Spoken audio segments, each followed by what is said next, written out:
नमस्कार दोस्तों, आप देख रहे हैं आपके चैनल का नाम और आज हम बात करने जा रहे हैं एक ऐसे विषय पर जिसके बिना भारत की सामाजिक समानता की बात अधूरी है। विषय है दलित महिलाओं की स्थिति पर डॉ.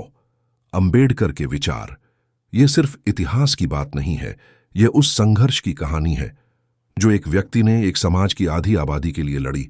दलित महिलाएं जो दोहरी बल्कि तिहरी शोषण की शिकार थीं। सेक्शन 1, ऐतिहासिक पृष्ठभूमि 042-230।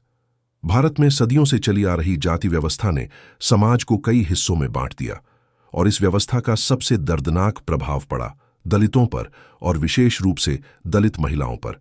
दलित महिला पर दोहरी बेड़ियां थीं, एक जाति की बेड़ी और दूसरी लिंग की बेड़ी। वह न केवल अस्पृश्य मानी जाती थी बल्कि एक स्त्री होने के कारण दोहरे शोषण को गहराई से समझा। उन्होंने कहा था, दलित महिला सबसे ज्यादा पीड़ित है। वह दलित है, वह महिला है और वह गरीब है।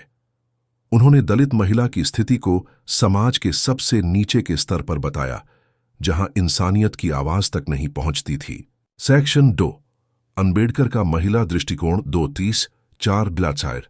डॉ. अंबेडकर महिलाओं के अधिकारों के सबसे बड़े समर्थक थे। उन्होंने कहा था, मैं एक ऐसे समाज की कल्पना करता हूं जहां स्त्री और पुरुष बराबरी से खड़े हों। अंबेडकर जी का मानना था कि अगर किसी समाज को उठाना है तो सबसे पहले उसकी महिलाओं को शिक्षित और स्वतंत्र बनाना होगा। उनका नारा शिक्षित बनो, संगठित रहो, संघर्ष करो सिर्फ पुरुषों के लिए नहीं था बल्कि महिलाओं के लिए सबसे ज्यादा था। उन्होंने अपने भाषणों में कहा, मैं चाहता हूं कि दलित महिलाएं अपने अधिकारों के लिए खुद लड़ें, किसी पर निर्भर न रहें। सेक्शन 3, दलित महिलाओं की तिहरी गुलामी 4 से 6 मोस्करसंडा। अंबेडकर ने बताया कि दलित महिला 3 स्तरों पर शोषित होती है। 1, जाति के कारण क्योंकि वह दलित है। 2, लिंग के कारण क्योंकि वह स्त्री है। 3, आर्थिक स्थिति के कारण क्योंकि वह गरीब है। इस तिहरे शोषण से निकलने के लिए उन्होंने कहा कि दलित महिला को सबसे पहले स्वयं की पहचान करनी होगी। किसी और से बराबरी की उम्मीद मत करो जब तक तुम खुद को बराबर समझना नहीं सीखोगी।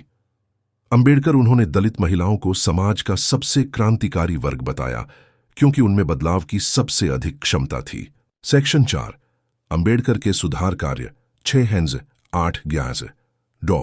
अंबेडकर ने सिर्फ बोलने तक सीमित नहीं रहे, उन्होंने कानूनी और सामाजिक स्तर पर बड़े बदलाव किए। 1, 1916 में मूल शांति परिषद में उन्होंने कहा कि महिलाओं की स्वतंत्रता और शिक्षा ही समाज की असली शक्ति है। 2, उन्होंने हिंदू कोड बिल लाकर महिलाओं को संपत्ति, तलाक और उत्तराधिकार के अधिकार दिलाने की कोशिश की। 3, उन्होंने कहा, अगर एक महिला शिक्षित होती है तो पूरा परिवार शिक्षित होता है। 4, महाड़ सत्याग्रह 1927 और नासिक के मंदिर प्रवेश आंदोलन में उन्होंने दलित महिलाओं को आगे लाकर समाज को संदेश दिया कि यह लड़ाई सबकी है। सेक्शन 5, दलित महिला और आत्मसम्मान 8 हाउस 10 वाज। अंबेडकर का मानना था कि दलित महिला का सबसे बड़ा हथियार उसका आत्मसम्मान है। उन्होंने कहा, जब तक तुम खुद को नीचा मानोगी, समाज तुम्हें नीचा रखेगा। उन्होंने दलित महिलाओं को बताया कि समानता कोई दान नहीं बल्कि अधिकार है। उन्होंने कई बार कहा, हमारा समाज तब तक मुक्त नहीं हो सकता जब तक हमारी बहनें और बेटियां आजाद नहीं होती। दलित महिला को उन्होंने समाज की रीढ़ की हड्डी कहा क्योंकि वही परिवार और संस्कृति को टिकाए रखती है, पर जब वही कमजोर होती है तो पूरा समाज गिर जाता है। सेक्शन 6, धर्म परिवर्तन और महिला मुक्ति 10-12 गांव। 1956 में जब डॉ. अंबेडकर ने बौद्ध धर्म अपनाया तो हजारों दलित महिलाएं भी उनके साथ थीं। उन्होंने कहा था, मैं हिंदू धर्म इसलिए छोड़ रहा हूं क्योंकि यहां औरत को इंसान नहीं माना जाता।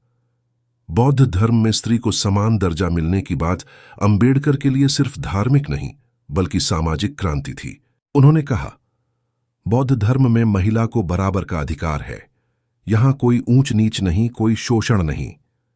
ये कदम दलित महिलाओं के लिए आत्मसम्मान की नई सुबह साबित हुआ। सेक्शन 8, निष्कर्ष 14-15 डॉ.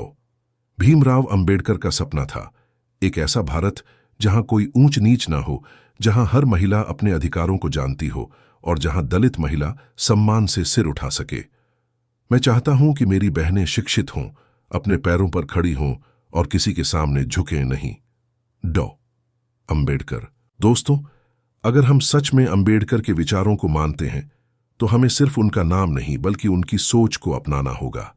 दलित महिला की कहानी केवल दर्द की कहानी नहीं बल्कि साहस, शिक्षा और आत्मसम्मान की कहानी है।